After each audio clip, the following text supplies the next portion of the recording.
함께 인사하실 때 잘 오셨습니다. 평안하셨습니까? 네.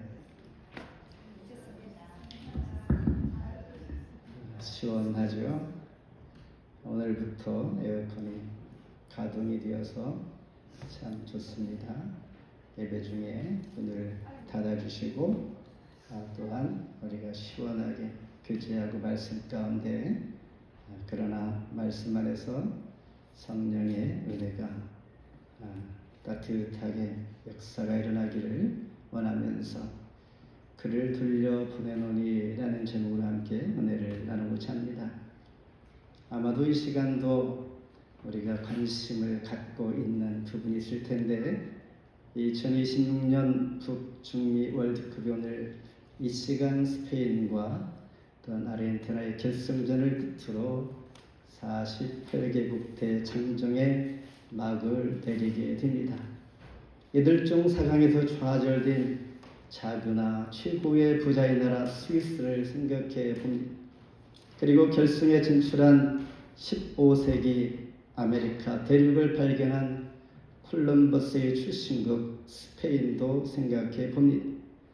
그리고 16강으로 여정을 마무리한 나라 15세기부터 해상 무역 제국을 누렸던 포르투갈을 생각해 봅니다.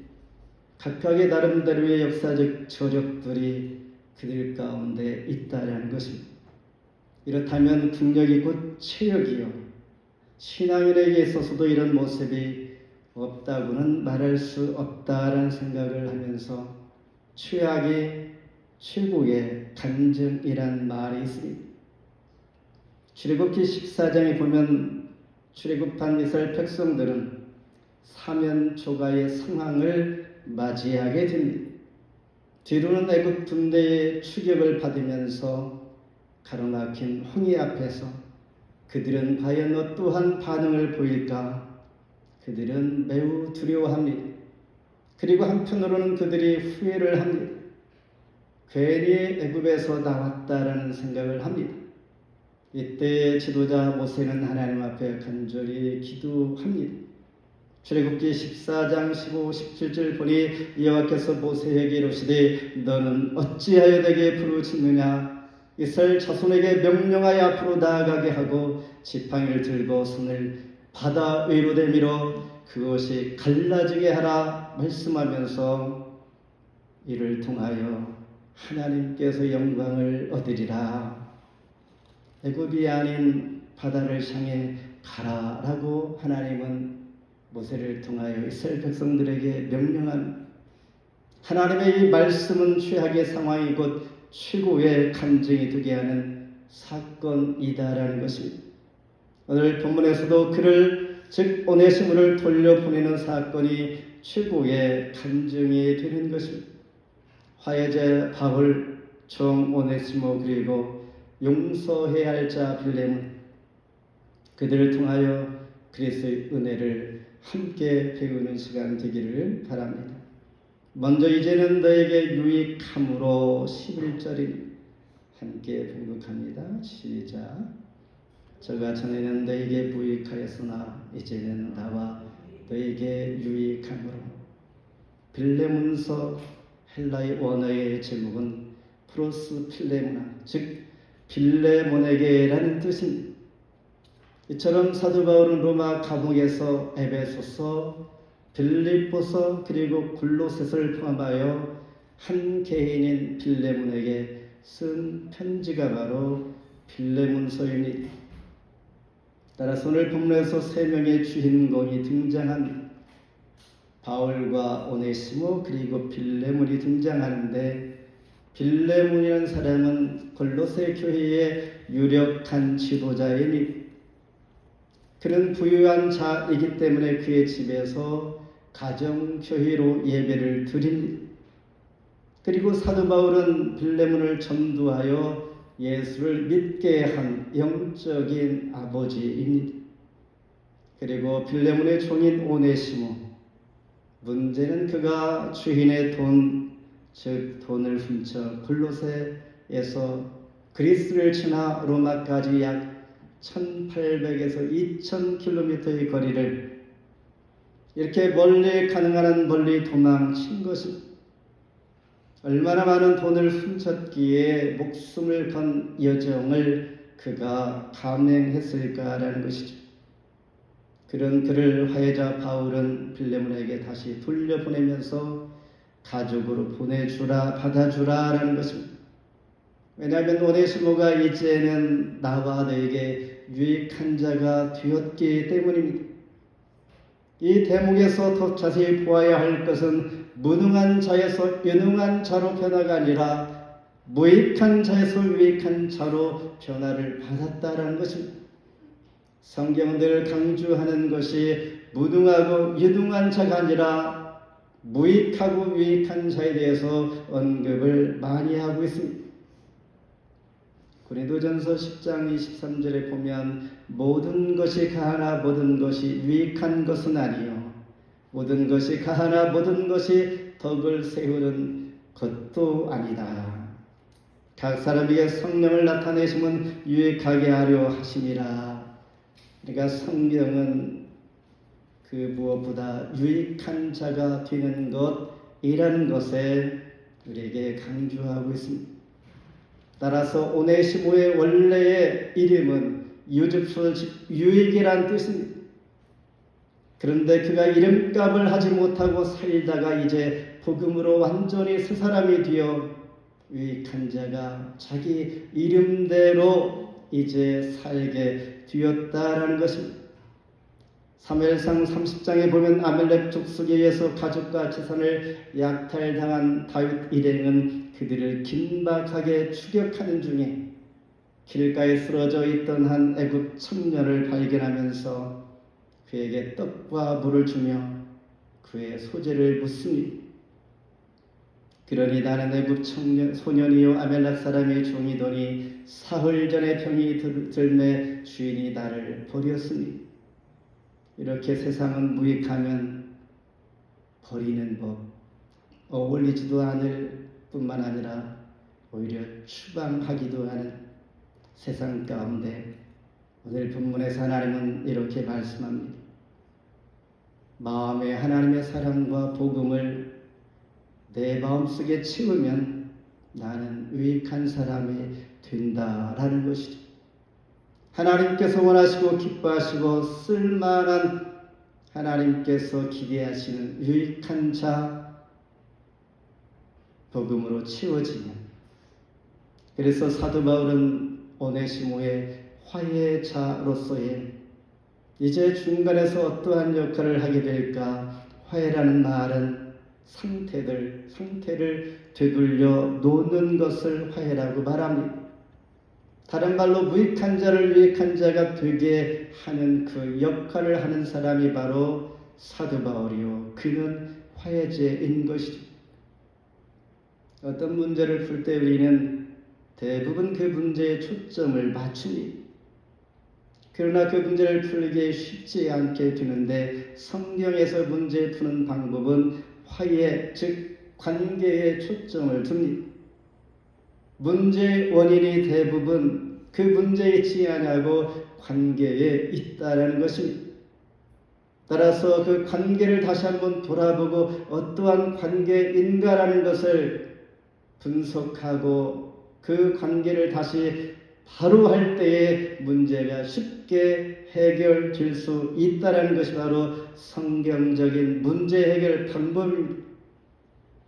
따라서 저와 여러분도 살다 보면 사면초가의 상황에 놓일 때가 있습니다.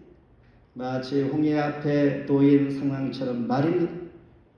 그때 복음 안에서 그리스도의 관계가 바로 되어 있는가라고 생각하면서 돌아볼 때에 하나님은 우리가 볼 수 없는 바닷속 깊이 또한 지면 속에 또한 우리가 보지 못하는 새롭게 예비해 주신 길이 있다는 것을 보게 해 주십니다. 그리스도의 관계가 바로 정립될 때에 이것이 화해자 사도 바울의 영성입니다. 이 땅에 화평자로 오신 예수 그리스도의 십자가 사랑을 통하여 무익한 자가 유익한 자가 될 수 있다라는 것이죠. 그리스도의 복음 안에서 화해자로 쓰임받을 수 있기를 위하여 하나님과의 관계를 늘 새롭게 다시 한번 확인하며 바로 할 수 있어야 할 그 이유가 여기에 있습니다. 두 번째는 사도 바울이 오네시모에게 내 신복이라 이렇게 말합니다. 12절 너에게 저를 돌려보내노니 저는 내 신복이라.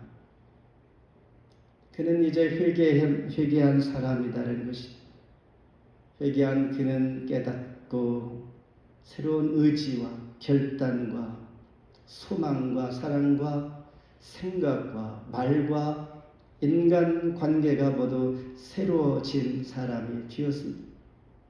사도 바울은 그를 그의 원래 주인이었던 빌레몬에게 돌려보내겠다라고 말씀하고 있는 것이죠. 주인의 돈을 훔쳐 달아난 그가 주인에게 돌아간다면 어떻게 되겠는가? 아마도 그가 죽임을 당할 수도 있습니다. 감히 주인의 돈을 훔쳐 도망친 그를 가만두지 않을 것입니다. 당시 로마 법에 의해서 그의 몸에 도망자라는, 즉 라틴어로 fortibus라는 그 첫 글자 F를 몸에 새겨두고 그를 늘 지켜보면서 자유를 묶어놓습니다. 이로 인하여 그는 때로 죽임을 당하기도 하는데, 오네시모는 자기가 자신을 주인에게 돌려보낼 때에 그의 마음의 각오는 어떠했을까? 보통 사람 같으면 아마도 중간에 도망칠 수도 있을 것입니다.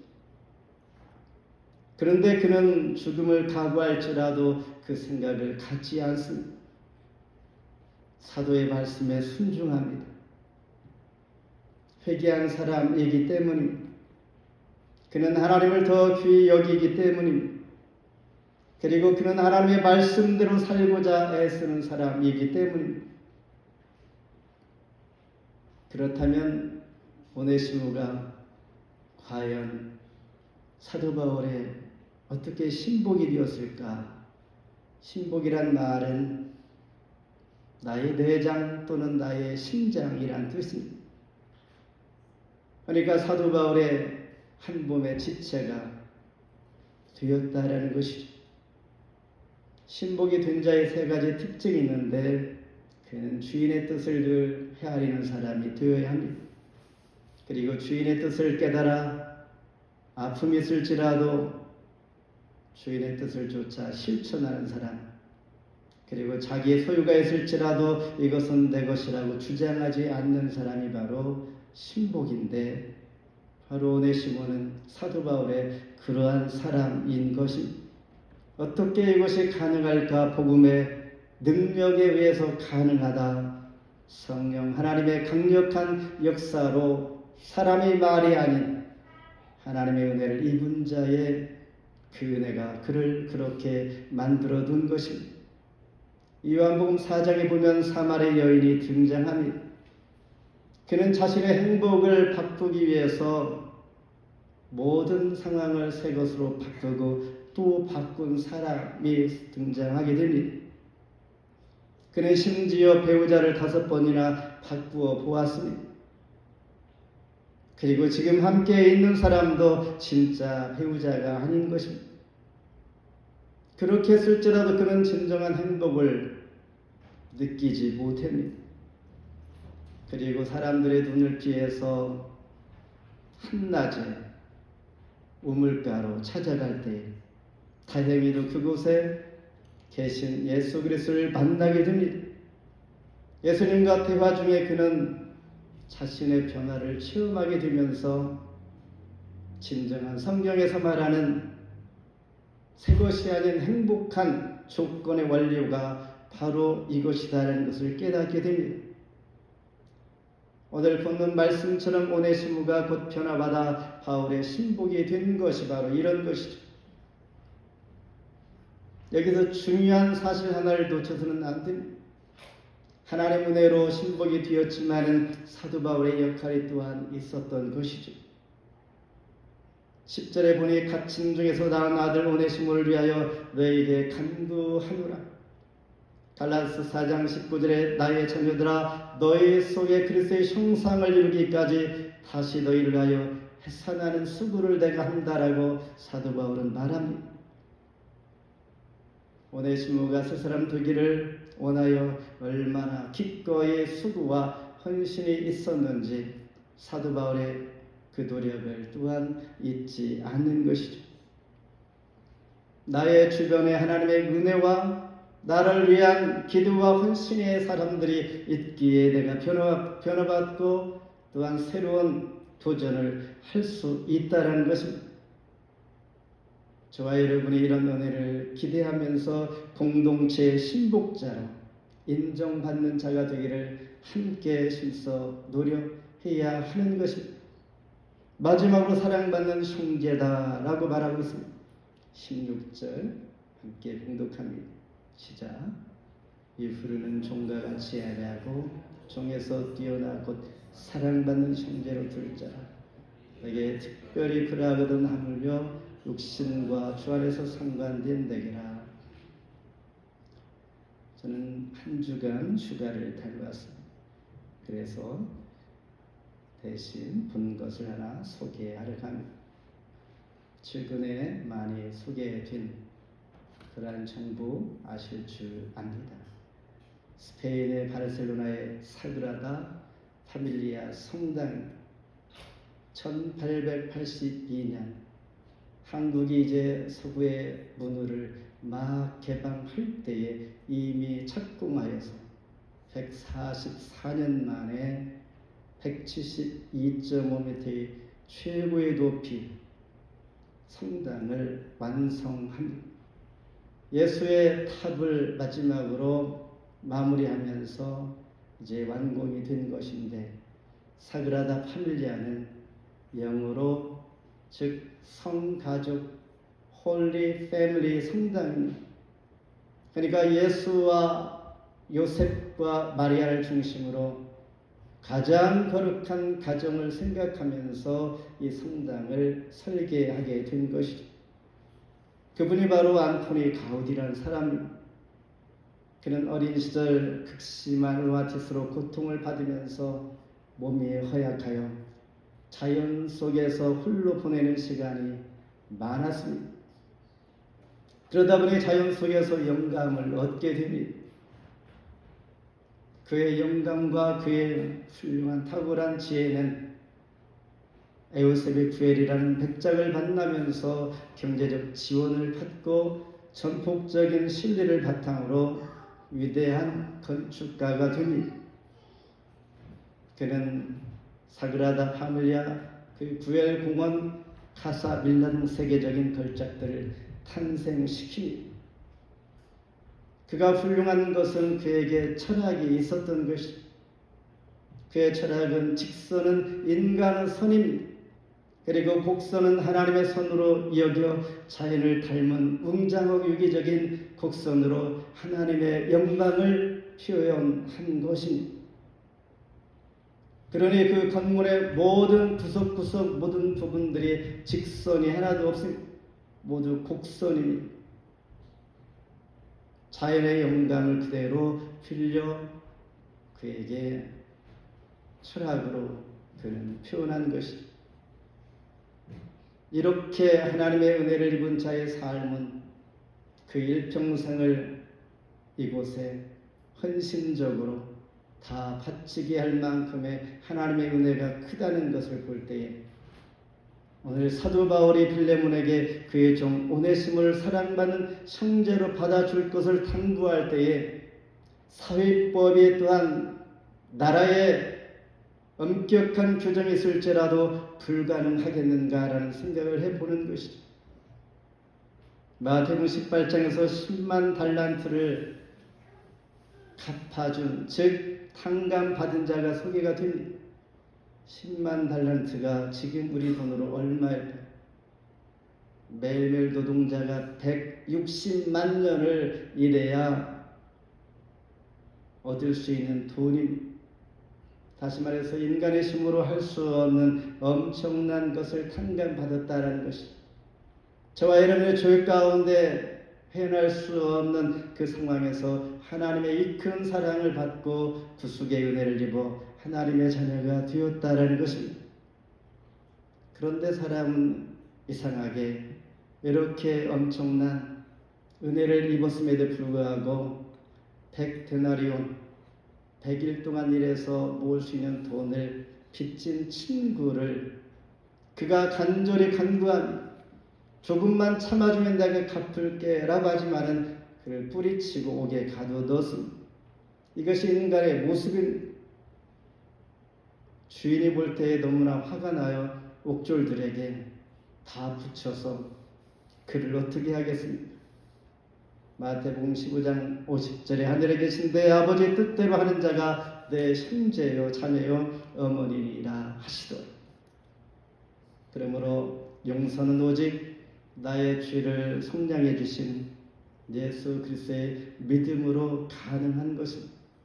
우리 죄를 자백하면 우리 죄를 사하시며 불의해서 깨끗하게 하실 분이기 때문입니다. 저와 여러분도 예수 믿기 전에는 오네시모와 별 다를 바가 없는 자들이었습니다. 하지만은 요한복음 1장 12절에 영접하는 자 주 예수 그리스도를 믿는 자는 하나님의 자녀가 되는 권세를 주셨다라고 말씀하시면서 주님을 나의 구주로 영접했다면 주의 자녀가 된 것입니다. 사랑받는 형제로 두라, 그런 마음으로 우리를 서로 바라보는 것이죠. 실제 용서라는 것은 쉽지 않습니다.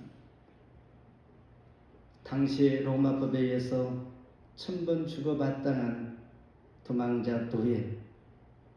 그렇다면 사도 바울은 빌레몬에게 어떻게 형제로 두라고, 받아주라고, 용서를 하라고 이렇게 말씀하면서 그가 받아주었을까라는 것입니다. 강제도 아니었습니다. 억압도 아니었습니다. 그리고 사도 바울은 사회법을 어기지도 않았습니다. 이 문제가 해결되는 중요한 길은 믿음의 교제였습니다. 믿음의 교제는 상대방을 배려하면서 존중하며 자발적인 용납을 기대하는 것입니다. 따라서 믿음의 교제를 통하여 명령하지 않아도 종 오네시모를 용납할 수 있는 그 화해의 은혜가 여기 있는 것입니다. 믿음의 교제는 커뮤니케이션, not fellowship. 서로 위로와 기도와 감사를 통하여 대화도 하고 필요한 물질도 나누며 믿음의 생활을 하는 당시의 공동체의 모습을 보여주면서 믿음의 교제란 정의를 6절에서 이렇게 말합니다. 이로써 믿음의 교제가 우리 가운데 있는 선을 알게 하고 그리스도께 이르도록 역사하느니라. 즉 믿음의 교제는 세상과 구별되며 선을 알게 합니다. 그리고 믿음의 교제는 전통에 매이지 않게 합니다. 믿음의 교제는 주 안에서 새로운 일이 일어나도록 도와 선한 영향력을 끼치게 만드는 것이죠. 이것이 오네시모와 빌레몬과의 믿음의, 오네시모가 아니라 바울과 빌레몬 사이의 믿음의 교제가 가능하게 했던 것입니다. 저와 여러분 가운데 교회 공동체 안에 이런 믿음의 교제가 일어나기를 원합니다. 에베소 4장 12, 13절에 하나님의 아들 믿는 것과 아는 일에 하나가 되어 온전한 사람을 이루어 그리스도의 장성한 분량이 충만한 데까지 이르리니 말씀을 맺습니다. 화해와 생명을 내건 회개와 용서가 따를 때 죄인된 종 오네시모를 돌려보낼 수가 있습니다. 문제는 용서가 쉽지 않다라는 것이죠. 예수님께서 우리를 용서해 주실 때에 우리의 마음 가운데 용서의 마음이 생길 때까지 예수님은 우리를 한없이 기다려 주십니다. 사도 바울은 종 오네시모와 주인 빌레몬과의 화해를 위해서 명령할 만한 자격이 충분히 있습니다. 그럼에도 불구하고 권면하면서 우리는 서로 사랑에 빚진 자 아닌가 라고 생각하며 깨닫게 하기 위해서 믿음의 교제로 권면하고 말씀하고 있는 것입니다. 무익한 자가 오직 유익한 자 되기 위해서 복음의 능력이 여기에 필요했던 것입니다. 이 복음의 능력은 유럽을 복음화시키고 자료에 의하면 오늘 종 오네시모가 이 세기 초의 에베소 교회의 감독이 되고 그 교회의 즉 목회자가 되고 바울 서신들 모아서 출판한 자가 되었다고 합니다. 참으로 놀라운 일이 복음을 통하여 일어나고 있다는 것이죠. 고린도서 5장 17절에 그런즉 누구든지 그리스도 안에 있으면 새로운 피조물이라 이전 것은 지나갔으되 보라 새 것이 되었도다. 저와 여러분 안에서 복음의 능력이 임하면 동일하게 이러한 은혜가 역사가 일어날 줄 믿습니다. 그런 은혜가 교회 공동체 안에 저와 여러분의 가정 가운데 일어나기를 주의 이름으로 축복합니다. 나의 주, 나의 하나님.